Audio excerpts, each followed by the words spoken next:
बच्चों, कैसे हैं आप। मैं अरविंद आर्य आपका आसान फिजिक्स के ऑनलाइन प्लेटफॉर्म पर स्वागत करता हूं। तो मॉडल पेपर 2 के लास्ट पार्ट में आज हम पढ़ेंगे जो हमारा क्वेश्चन नंबर 4 से हमने क्वेश्चन नंबर 8 तक डिस्कस किया था सेक्शन बी में 1.5 मार्क्स की क्वेश्चन है। तो फटाफट वीडियो को लाइक शेयर कर दें और जिन दोस्तों ने चैनल को सब्सक्राइब नहीं किया वो फटाफट चैनल को सब्सक्राइब करें। तो स्टार्ट करते हैं आज का सेक्शन बी का 9th क्वेश्चन से। तो देखिए क्या है, एल लंबाई की एक धात्विक छड़ है, एक समान चुंबकीय क्षेत्र बी में नियत कोणीय चाल ओमेगा से घूर्णन करती है। छड़ में प्रेरित विद्युत वाहक बल बताना है। तो माना एक छड़ हो गई, ये एल लंबाई की एक छड़ है, ये नियत कोणीय चाल ओमेगा से घूर्णन कर रही है एक समान चुंबकीय क्षेत्र बी में जो छड़ के तल के लंबवत अंदर की ओर है। यहाँ पर हमने क्या किया, एक्स लंबाई का एक अल्पांश लिया छड़ पर क्या किया, एक डीएक्स लंबाई का एक अल्पांश ले लिया। ये डीएक्स लंबाई का अल्पांश जो है इसके मूल बिंदु O से x दूरी पर है। मूल बिंदु O से कितनी दूरी पर है, x दूरी पर है ये dx लंबाई का अल्पांश। तो जब ये छड़ कोणीय वेग ओमेगा से घूर्णन करेगी तो कोण बदलेगा लगातार, और कोण बदलेगा तो फ्लक्स बदलेगा। तो हमने यहाँ पे क्या किया कि इसमें जो विद्युत वाहक बल उत्पन्न होता है वो होता है E = BLV। ये हमने फॉर्मूला पढ़ा है गतिज विद्युत वाहक बल का।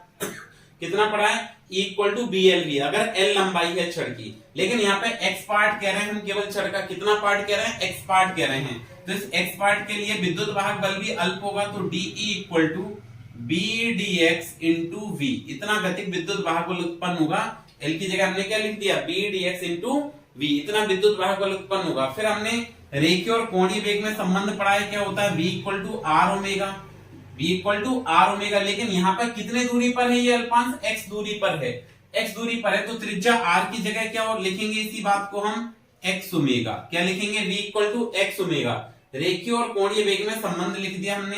तो ये v का मान समीकरण 1 में रखते हैं। v का मान समीकरण 1 में रखते हैं। v का मान समीकरण 1 में रखने पर जब आप यहाँ पे v का मान समीकरण 1 में रखेंगे तो देखिए ये क्या बनेगा, ये बन जाएगा DE = BDX और v की जगह लिख दिया x ओमेगा। v की जगह आपने क्या लिख दिया, x ओमेगा। तो फॉर्मूला बना DE = B omega x dx। अब ये तो अल्पांश भाग के कारण आ गया क्या, विद्युत वाहक बल। लेकिन कुल L लंबाई की छड़ के लिए चाहिए तो दोनों पक्षों का समाकलन कर दिया। तो समाकलन DE = समाकलन B ओमेगा x dx। जब मूल बिंदु की बात कर रहे हैं तो 0 है x का मान, तो विद्युत वाहक बल भी 0 है। लेकिन L लंबाई पर विद्युत वाहक बल कितना हो गया, E। अब आप समाकलन कर दीजिए, D का समाकलन E हो जाएगा, लिमिट लगा दी 0 से E। B ओमेगा आपके पास कांस्टेंट आ गया 0 से L और यहाँ पे बन जाएगा x dx। ठीक है, यहाँ पे लिमिट रखेंगे तो E की जगह E माइनस E की जगह 0।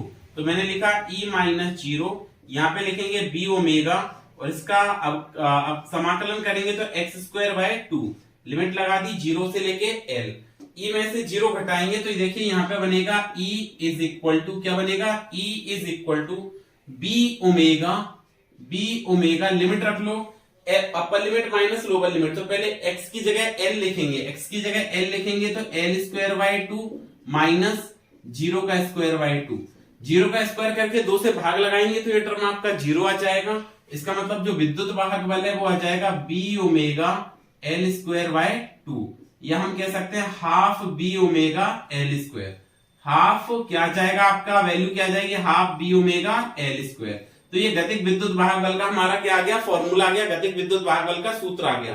अब कई बार इसमें थोड़ा सा आगे पूछ ले तो ओमेगा कोणीय चाल है, इसको मैं 2πν लिख सकता हूं। अगर आवृत्ति लिखे इसको तो क्या लिखें, 2πν। अगर आवृत्ति लिखें तो E = आ जाएगा 1/2 B ओमेगा को लिख दिया मैंने 2πν L²। तो देखिए यहां से 2 से ये 2 कैंसिल हो जाएगा और हमने लिखा E = B ओमेगा और पाई L²। अब त्रिज्या को मैं L मान रहा हूं, त्रिज्या हम क्या ले रहे हैं, L। जब ये वृत्ताकार भाग में गति करेगी तो इसको क्षेत्रफल लिखा जा सकता है, A लिखा जा सकता है। तो A क्या लिख देंगे, पाई L²। इसका मतलब जो विद्युत वाहक बल है वो BAν, अगर आवृत्ति न्यू है तो। कई बार अगर आवृत्ति F दी जाए तो आप लिख सकते हो BAF, ये फॉर्मूला बन जाएगा आपका। बात समझ आती है, आवृत्ति को न्यू ना लिख के F लिखें तो आप ये फॉर्मूला लिख सकते हैं। तो देखिए बच्चों, नेक्स्ट क्वेश्चन क्या है, क्वेश्चन नंबर 10। रिले प्रकीर्णन से आप क्या समझते हैं, उसका बी पार्ट है आकाश का रंग नीला क्यों दिखाई देता है। तो हम इसकी चर्चा करते हैं सबसे पहले रिले प्रकीर्णन से।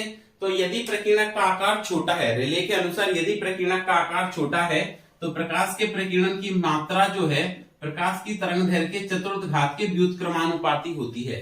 इसको हम कहते हैं रिले प्रकीर्णन। क्या? यदि प्रकीर्णक का आकार छोटा है तब रिले के अनुसार प्रकाश के प्रकीर्णन की मात्रा जो है प्रकाश की तरंगदैर्घ्य के चतुर्थ घात के व्युत्क्रमानुपाती होती है। इसे हम रिले प्रकीर्णन कहते हैं। फिर आकाश का रंग नीला क्यों दिखाई देता है? तो आकाश का रंग नीला प्रकाश के प्रकीर्णन के कारण दिखाई देता है, क्योंकि जब भी सूर्य का प्रकाश पृथ्वी के वायुमंडल में प्रवेश करता है तो वायुमंडल में उपस्थित छोटे छोटे कणों द्वारा प्रकाश का जो दिशा है वो लगातार परिवर्तित होती है, अर्थात प्रकाश का लगातार प्रकीर्णन होता है, जिसमें श्वेत रंग जो है वो अलग अलग वर्णों में बंट जाता है। तो कम तरंगदैर्घ्य की प्रकाश का प्रकीर्णन अधिक प्रबलता से होता है, मतलब बैगनी रंग, तथा उच्च तरंगदैर्घ्य के प्रकाश का प्रकीर्णन कम होता है, जैसे लाल रंग। लेकिन जो श्वेत प्रकाश है उसमें जो नीले रंग का अवयव है वो सबसे ज्यादा होता है, तथा प्रकीर्णन के पश्चात वो सबसे ज्यादा प्रकीर्णन के पश्चात सबसे पहले हमारी आंखों तक पहुंचता है, तथा जो हमारी आंखें वो भी नीले रंग के लिए सुग्राही होती हैं। इस कारण से जो आकाश है वो हमको नीला दिखाई देता है। ये मैंने काफी डिटेल में बता दिया, बट आपको इतना अगर पूछेंगे तो 1.5 नंबर में अगर सिंगल क्वेश्चन आए तो ही लिखना है। क्या बताया? आकाश का रंग प्रकाश के प्रकीर्णन के कारण नीला दिखाई देता है, क्योंकि सूर्य से आने वाला प्रकाश जब पृथ्वी के वायुमंडल में प्रवेश करता है तो छोटे छोटे वायुमंडलीय कणों द्वारा प्रकाश का लगातार प्रकीर्णन किया जाता है, जिससे जो श्वेत प्रकाश है वो अलग अलग अवयवों में, मतलब विप की ओर में बंट जाता है, जिसमें बैगनी रंग के प्रकाश का प्रकीर्णन अधिक प्रबलता से, क्योंकि तरंगदैर्घ्य कम है, और लाल रंग के प्रकाश का प्रकीर्णन कम होता है, क्योंकि तरंगदैर्घ्य ज्यादा है। तथा प्रकीर्णन के पश्चात सबसे पहले नीला रंग हमारी आंखों तक पहुंचता है, एवं श्वेत प्रकाश में नीले रंग का अवयव सर्वाधिक होता है, तथा हमारी आंखें भी नीले रंग के लिए सुग्राही होती हैं। इस कारण से आकाश का रंग जो है वो हमको नीला दिखाई देता है। नेक्स्ट है सरल सूक्ष्मदर्शी का किरणारेख बनाकर आवर्धन क्षमता ज्ञात कीजिए। तो देखिए, सरल सूक्ष्मदर्शी की जरूरत क्यों पड़ी? क्योंकि जब हम अपनी आंखों से किसी वस्तु को देख नहीं पाते तो हमको सूक्ष्मदर्शी की आवश्यकता पड़ता है, छोटी वस्तु को आवृत्त करने के लिए। तो पहले हमने बिना सूक्ष्मदर्शी से देखा, और कब तक देखा? वस्तु को न्यूनतम दूरी तक। हमारी आंखों की स्पष्ट दृष्टि की न्यूनतम दूरी कितनी है? 25 सेंटीमीटर है, मतलब वस्तु को 25 सेंटीमीटर रख के देखेंगे। ऐसा क्यों किया? क्योंकि 25 सेंटीमीटर पर जो दर्शन कोण है, विजिबल एंगल है, वो सबसे ज्यादा होगा। जैसे हम तारों को देखें तो आपने देखा तारे बड़े बड़े हैं, वास्तविक आकार बहुत ज्यादा बड़ा है, लेकिन हमको छोटे दिखाई देते हैं। क्यों? क्योंकि हमसे बहुत ज्यादा दूर स्थित है। लेकिन जब ये तारों को अगर हम पास लाएंगे, जैसे जैसे ये पास आएंगे तो इनका आकार बढ़ेगा, मतलब दर्शन कोण बढ़ेगा। तो अगर बिना दर्शन कोण पर देखेंगे, 25 सेंटीमीटर पर देखेंगे, तो ये वस्तु को देखने के लिए, किसी भी वस्तु को देखने के लिए सर्वाधिक उपयुक्त स्थिति होती है। ठीक है, तो पहले हमने बिना सूक्ष्मदर्शी से देखा, 25 सेंटीमीटर रख कर देखा, तो देखा कि वस्तु अगर स्पष्ट नहीं दिखाई देती है, तो फिर हमने क्या किया? उत्तल लेंस की सहायता से देखा।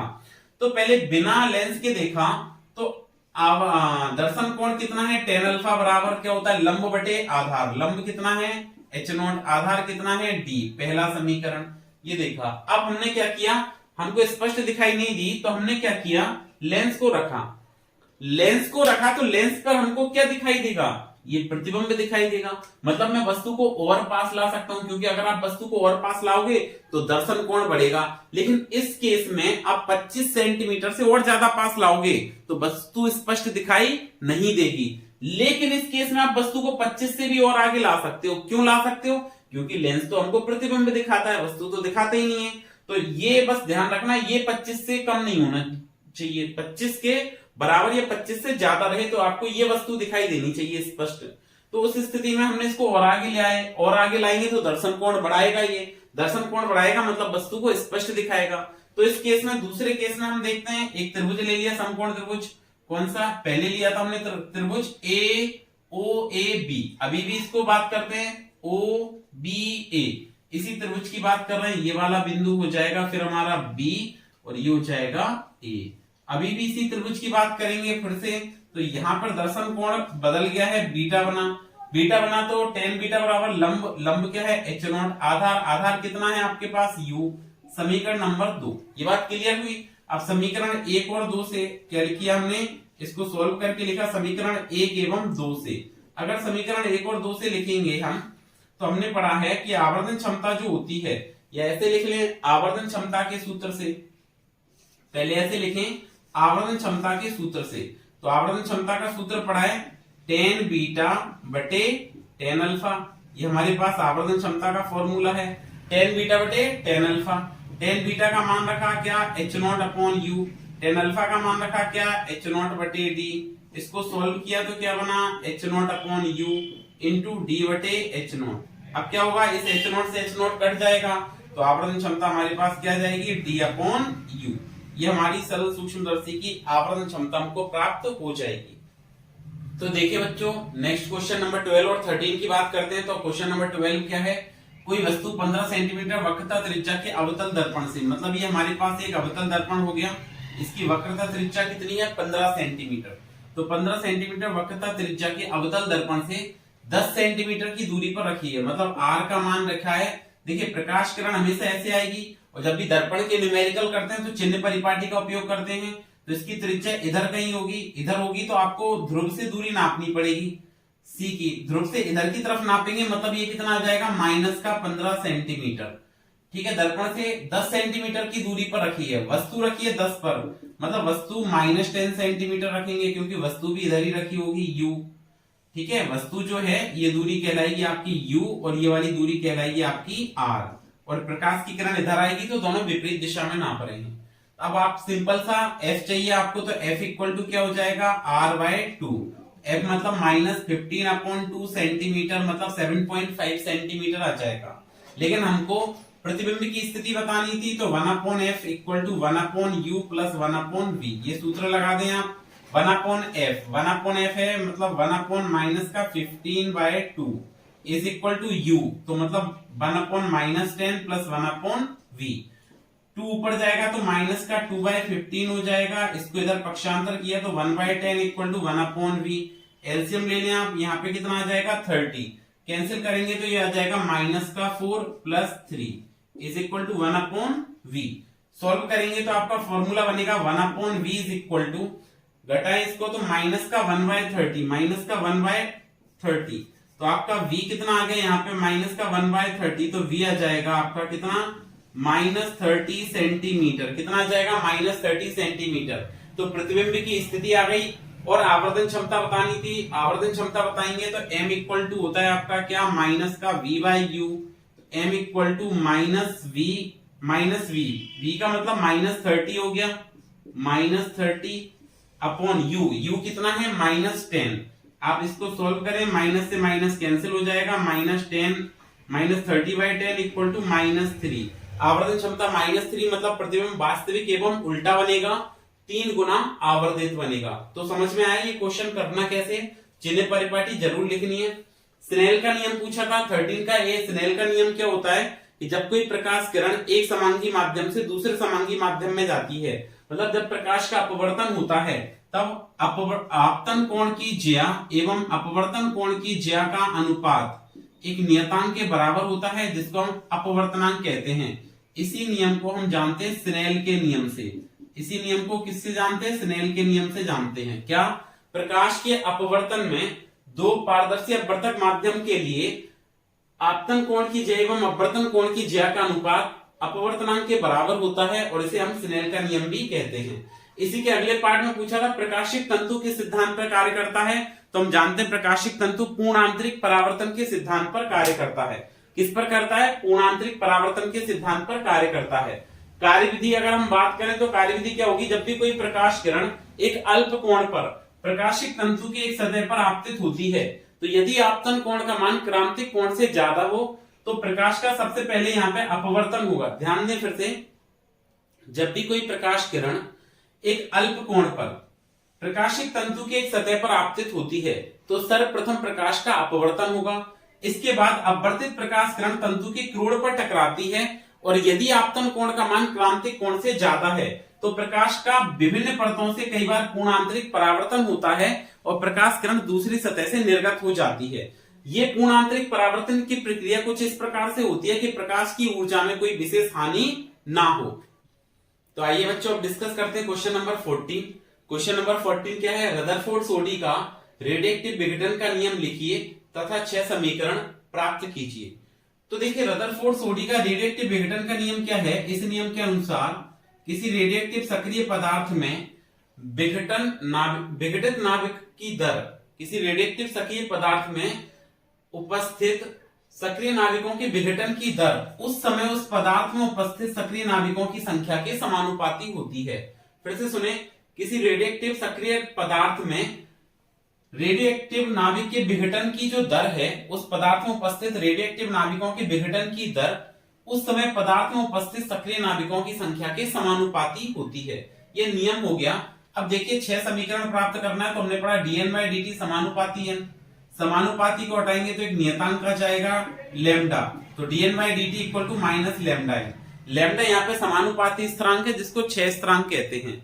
एवं ऋण चिन्ह ये व्यक्त करता है कि जैसे जैसे समय का मान बढ़ेगा वैसे वैसे विघटन की दर कम हो जाएगी। ठीक है, अब हमने इसको आगे लिखा तो इसको लिखा dN/n equal to minus lambda dt।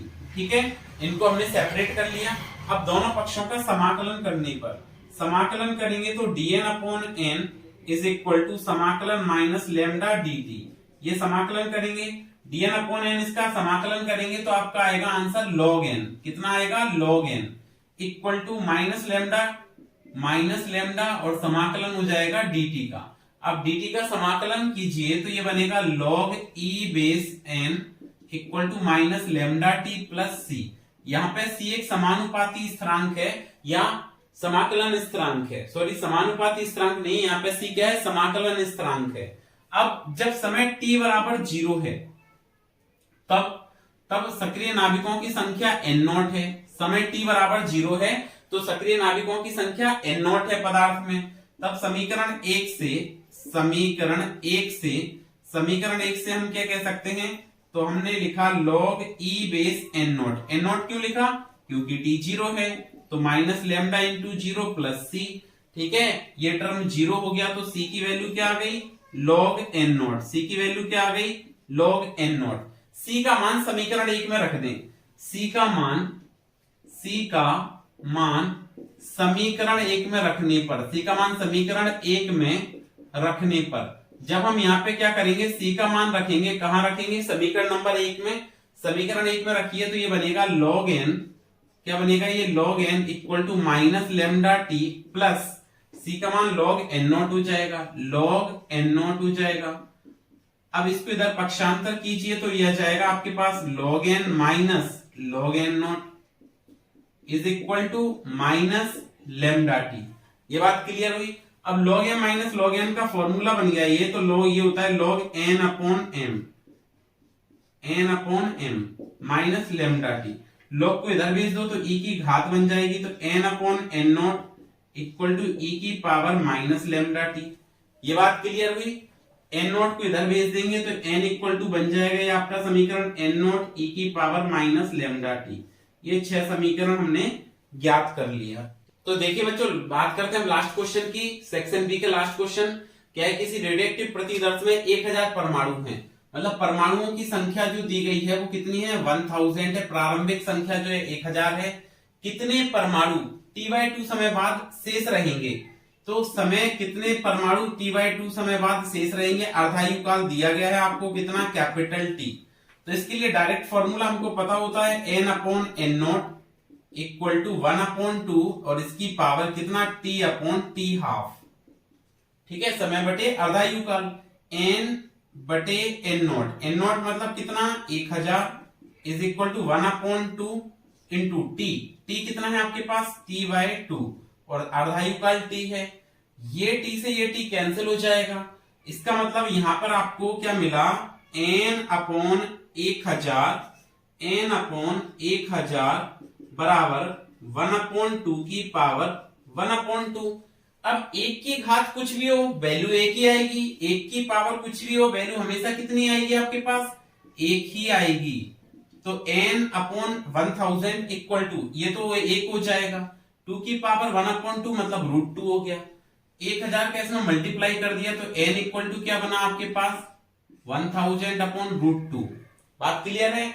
√2 का परमीकरण कर दें तो √2 अपॉन √2 परमीकरण कर दिया तो हमने लिखा इसको 1000 इंटू √2 की वैल्यू होती है 1.414। कितनी होती है? 1.414। √2 इंटू √2 2 हो जाएगा। 1000 का आप इसमें गुणा करें तो यह जाएगा 1414 अपॉन 2, भाग लगा दें अब तो 707 परमाणु, इतने परमाणु रह जाएंगे इसमें। ठीक है, ये हमारा लास्ट क्वेश्चन था। इसके बाद मैंने आपको 3 नंबर के क्वेश्चंस जो आएंगे मतलब सेक्शन सी, और 4 नंबर के क्वेश्चन जो आएंगे वो सेक्शन डी, इसके लिए वीडियो पहले ही अपलोड कर दिया हुआ है। तो हमारे दोनों मॉडल पेपर कंप्लीट हो गए। अब हम नेक्स्ट क्लास में मिलेंगे, नेक्स्ट क्लास में चर्चा करेंगे आपके पेपर के बाद उसके सॉल्यूशन की, जो आपका पेपर हुआ है उसके सॉल्यूशन की चर्चा करेंगे। तो ऑल द बेस्ट पेपर के लिए, आप सभी बढ़िया से बढ़िया पेपर करके आए, 100 मार्क्स अचीव करें। Thank you.